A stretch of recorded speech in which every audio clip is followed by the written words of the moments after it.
afternoon, everyone. Welcome to Live Bird TV. So, obviously, we've got a lot of animosity on certain groups, quite a lot of groups, and obviously on X or Twitter, as it used to be known, with regards to our owners Fenway Sports Group. Before I go into that, I'd just like to say that I'm back, as in terms of finally found somewhere settled. So that means I can actually now start hammering these videos. So keep an eye on Live Bird TV. Because it's going to go from strength to strength now. Reviews for the Ipswich game at the weekend. I'll do a scratch card for the Manchester United game in the next few days, and there's going to be a lot of content coming now. So look forward to that. I just want to just say brilliant job by the admins as well, because we've now got up to 50,900 members, and we, unlike other groups that are a lot bigger, we don't accept fans that are supporting other clubs. Now, if you go on other pages, other groups that do, have triple the figures we have, there's Tottenham fans on there, Man United fans on there, and it's just a load of carnage. So this is a group for Liverpool fans, and if we see a fan on here that isn't a Liverpool fan, they're instantly deleted. Now, what I'm going to do, just before we get into the debate, hi Darren, mate, what we're going to do is we're just going to discuss Fenway Sports Group, and there's a piece in today's Liverpool Echo that I want to read out to you. Missing the target is the headline, but there's a piece here by let me just get onto it. Piece here by Chief LFC writer Ian Doyle. So I'm just going to read out this first, because this is actually important in the context of what we're going to speak about now. So, under Fenway Sports Group, Liverpool have made a virtue of often unconventional manner in which they approach the transfer window, not for them to freely splash the cash like so many of their Premier League rivals, but even seasoned observers are struggling to ascertain exactly what the big picture is from the Anfield hierarchy at present, as the clock ticks down on the transfer deadline, with the Red squad in arguably a weaker position than at the end of last season. Now, I'm just going to focus on that point there. Even seasoned observers like myself are struggling to ascertain exactly what the big picture is at Anfield's hierarchy.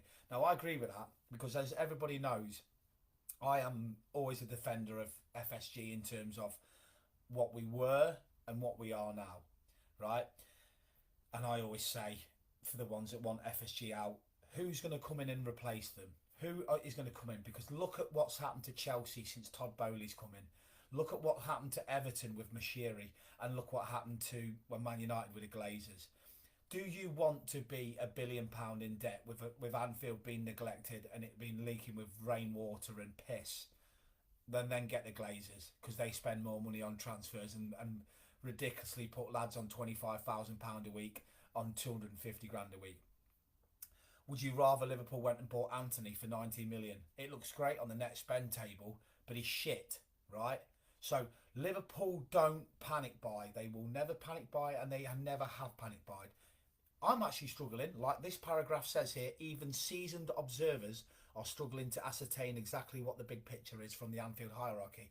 I'm the same, but I've got an idea, and the idea is that basically they're just not panic buying. They will not do it, because what they don't want to do is go and smash 150 million on players that they don't really believe in. And if they don't make it, then the profit and sustainability will be at the maximum level. And then if Zubimendi in 12 months' time goes, do you know what? I only wanted to stay another year. I want to go to Liverpool now. We won't have the money, because we'd have splashed it on not the top targets. So what I'm trying to say to you is, say if you've got a list of 5 names, Zubimendi's top, there'll be a plan B. So there'll be a second target. Right, I think the lad from Porto. We're not going to go and spend 80 million on Decore from Palace, but maybe Andre from Fluminense, possibly. But like I'm saying, right, and what I'm saying is there's a reason. Now, why I argue a lot with FSG out is because they think that we are not spending money because we don't have it. Absolute lunacy. We do, but we just don't want to waste it by not signing players that we look at as I mean, I've told people this and I'll say it again. Watch Brad Pitt's film Moneyball. At the end, John Henry played by an actor. Moneyball links to the Boston Red Sox. It's what they do. They look at market values of players. And let's not forget, Michael Edwards has been back in the door a couple of months. He's just got £27 million for Fabio Carvalho. That is an unbelievable amount of money. They want 20 million to set Vandenberg. Now, what I'm trying to say to you is this money is in our pot, right? FSG have proven that they don't take their hand in that pot and pull it out and put it in their own pocket. They never have. They never have ever have profited from Liverpool Football Club until they sell it. That's just the way it is. The Glazers take dividends, you know, and everybody else takes a piece of the pie. So what I'm saying is, it's like Coutinho, when Coutinho went, and we went and got Van Dijk, and we went and got Alisson. The difference between Alisson and Van Dijk and Zubimendi and Caicedo is Van Dijk and Alisson said yes. That's the difference. The money was there, but the players wanted to come. So I can't understand why people are having a go at FSG with this. This is Michael Edwards. This is Richard Hughes. Because people are saying we won't spend any money. You know, we'll get free transfers and loans in. But if Zubimendi had said yes, we would have spent 60 million. If Caicedo had said yes, we would have spent 115 million. So the money is there. They just don't go and think, oh, do you know what? Caicedo said no. So I tell you what, fuck it. Let's go and spend 80 million on Doucouré. Let's go and spend 60 million on them. And then they turn out to be shit. And then we just blown our entire budget on players that we don't believe in. It's not the way Liverpool work. So I'm just going to go on to this. Before I get on to the comments, I'm going to go on to the next section, right? In modern parlance, the optics don't look great at all. The most obvious issue is the lack of new signings. The only club in Europe's top 5 leagues not to sign any first-team players. The coaching staff, recruitment team and corridors of powers may all have fresh faces, but the squad the squad has an all too familiar look that continues familiarly that after Martin Zubimendi on Monday's knockback backtracked on his initial desire to arrive from Real Sociedad. Now I'm going to read that a little bit slower. Pardon me for being a bit stuttery. I'm just getting used to doing videos again. Zubimendi, I got my source. I've got a few pelters on the group for it, but the source that I spoke to said that he'd agreed 2 weeks ago to sign for us, and that's why I was so confident that he'd sign. The same source that told me that a lot of our youth players will be going, including Ben Doak, permanently if we get the right offer. The same source that told me that we would be looking at selling Bashetic if the money was right, if someone come in with 25, 30 million for him, but we'll probably loan him out. All of these players, Bashetic, Ben Doak, even Trent Doherty, all of them players, if the right fee comes in, Bobby Clark, they're gone. Simple as that. Liverpool are deciding that there's only going to be 2 or 3 to keep out of that whole pool of players, right? That's just what I've been told. So going on to further here, not that there haven't been departures. Fabio Carvalho's 27.5 million switched to Brentford, making sense in the FSG tradition of buying a young player and then moving them on at fast profit. Other fringe players will be sold to bolster the coffers. See, other fringe players will be sold to bolster the coffers. Alarm bells, however, are ringing at some of the potential exits, with much touted teenagers Bobby Clark and potentially Ben Doak on their way out permanently. Now, this is today's Liverpool Echo. I gave you this news last week. Last week I gave you this news that they would be leaving permanently if the right offer came in from the source that I know, right? So this is the Liverpool's chief writer that has come out with this a week after me. So then people can start understanding that when I hear the horse's whispers, I actually know them. Sometimes it's wrong, but rumours always are. But this was concrete, what I got told. So anyway, even Stefan Bashetic, whose first team pathway was considered so important in recent years, is available for loan despite Liverpool having not signed a new number 6. Then there are futures of Mohamed Salah, Van Dijk and Trent Alexander-Arnold, who are all out of contract next summer. Van Dijk at the weekend said he had not yet been made a formal offer of any new deal. The longer those situations remain unresolved, the louder the noise will become.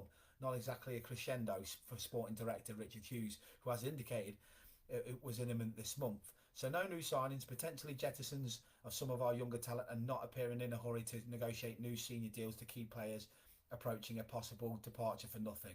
It's not a great look, even if it does not properly reflect what's going on behind the scenes. Certainly Hughes would have wanted a more straightforward first transfer window in his role.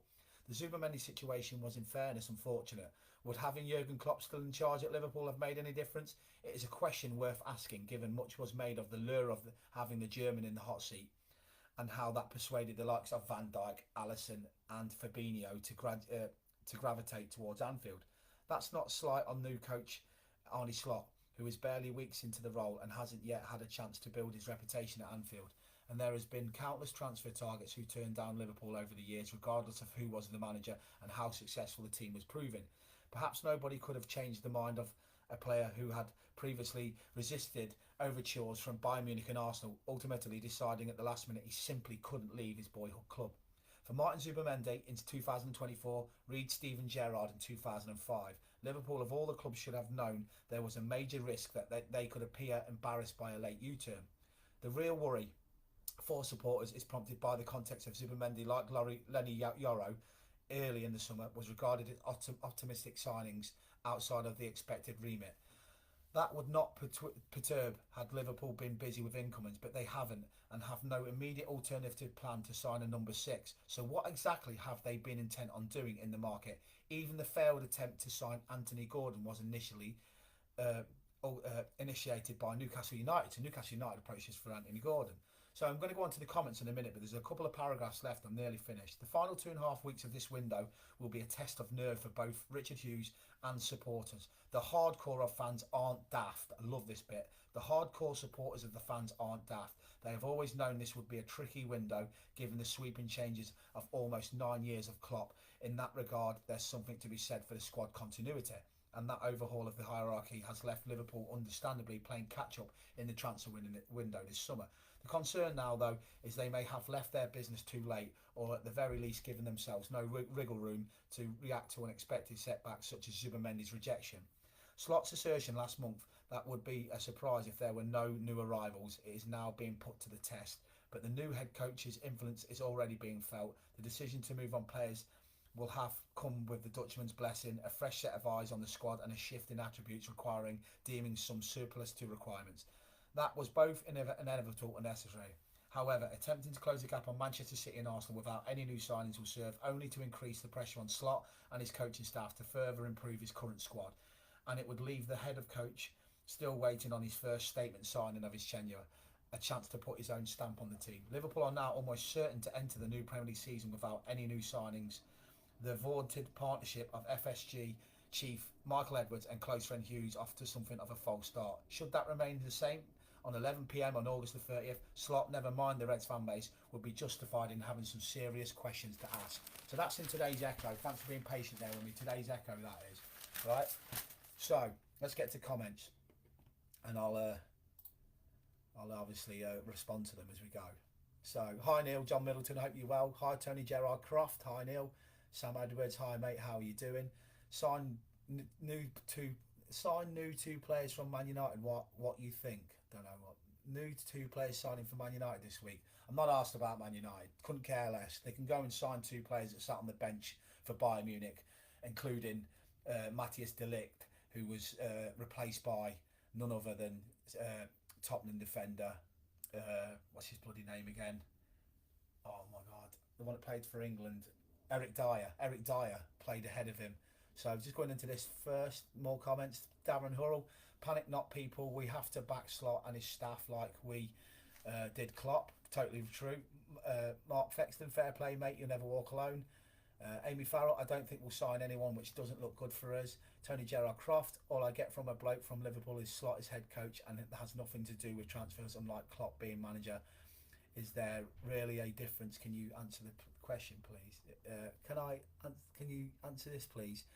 All I get from a bloke from Liverpool is Slot. Yeah, well, I tell you what, I will answer that for you, Tony. So basically, what I've been told is Slot's assessed the team, he's assessed all the squad, and then basically he's given the go ahead to only keep two of the youngsters. And I heard it was Trey Owanmuyi and who's the other one?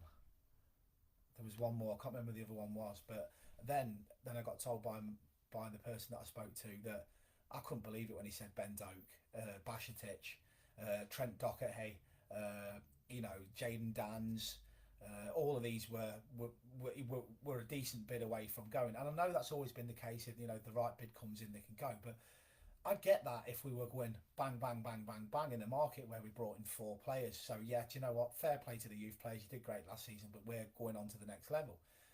But we're shipping players out, but not bringing anyone in, and I don't get it. That's what I don't get. So that's why I love that paragraph there where it said, even the most, ardent, well, the most, not laid back, but educated supporters that don't go off the handle and start campaigns to set trending on Twitter and changing their profile pictures to FSG out. Even they are questioning, I don't really know what's going on here.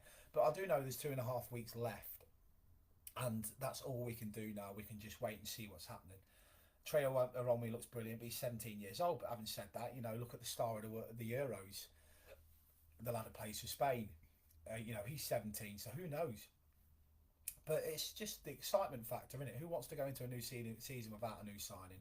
We all want to go into a season without a signing. The only way FSG get away with this now is two ways. If we start brilliantly and Slot's tactics look amazing and we start playing really well, fans will forget. The FSG outers will go back into their caves and they'll just wait for us to lose a few games and then they'll come out with their campaigns again. Doesn't matter, because even if you want FSG out, do you generally think it's going to happen tomorrow? No, it will take months, even years, for us to sell the club. And then who are we selling it to? Iranians, Saudi Arabians, Qatarians? I'll probably be done. I work for AFC Liverpool, affordable football club Liverpool, and I'm getting sick to death of the money at the top level. If we become state owned, I've always said this, it'll be very hard for me to continue being a supporter. I like the way we do our business. I like the way that we buy players with every meat pie we sell and every beer we sell and every shirt we buy. And that's what I love. Manchester City start their court proceedings in a couple of weeks with 6 months worth of evidence of cheating to go through. Do you want owners like that? Do you want Todd Bowley to sit in there, selling all of our, I know we're selling youth players, I mean selling all the core of the team and then bringing in 30, 40 players, £1 billion spend and finishing mid-table, even getting beaten in the League Cup final by our kids. So what do you want? So if you want FSG out, answer me this question. What do you want and who do you want? Because I can't see who you're bringing in other than state ownership. Because FSG will easily get 4 billion minimum for us. So who's going to be able to afford that? So those FSG outers want state ownership, because that is the only way we will sell the club and the only ones that will be able to afford us. So you decide what you want. I'm just going to go through some more comments. Amy Farrell, I've always defended the owners, but I'm finding it really hard to do that at the moment. Amy, I'm with you. I'm the same. People think that I'm always FSG's supporter. I'm not. I've called them on merchandise. I've called them on ticket prices. So I don't always stick up for them. If we go through this window without a signing, then I will be surprised, but I'll also be a bit pissed off, because you've just opened up a can of worms for the fan base to be at loggerheads now. So every time we lose a game now, it will ruin our season. If we don't sign anyone, right, it will ruin our season for the first 6 months till January window, because all we'll get is FSG hours just peppering us every time we draw a game or lose a game, or if an injury happens. See, this is what happens. See, because you see the difference between me and an FSG outer is, I don't want Liverpool to fail to be proven right, whereas FSG outers want Liverpool to fail to be proven right. I hope to God Liverpool win trophies this season, sign top players, and put that brigade back in their caves. Because the only reason why I don't like them is because if they get stronger and they get bigger, that means we're not doing well. If FSG out becomes huge, it means the club is on its knees. If you want that as a supporter, protests, and negativity and arguments between the fan base, then I can't help you. But I know what I want. I want us to be in a good place. We've got good owners. They look after the club. The stadium's incredible. This season it'll be 61,000 all season. I will be there many games, as many as I can get to, and yous will be too. So, all right, Sarah. Hi, Dad, Lucas, and Joey watching. Hi, boys. I hope you're well. So all I'm going to say is, let me know your thoughts on whether you're FSG out or FSG in. But I would just say, let's wait and see what happens in the 2.5 weeks, and then let's go into the season. I'm looking forward to this Saturday for Ipswich, 12:30. I'll be doing a preview for that in the next couple of hours or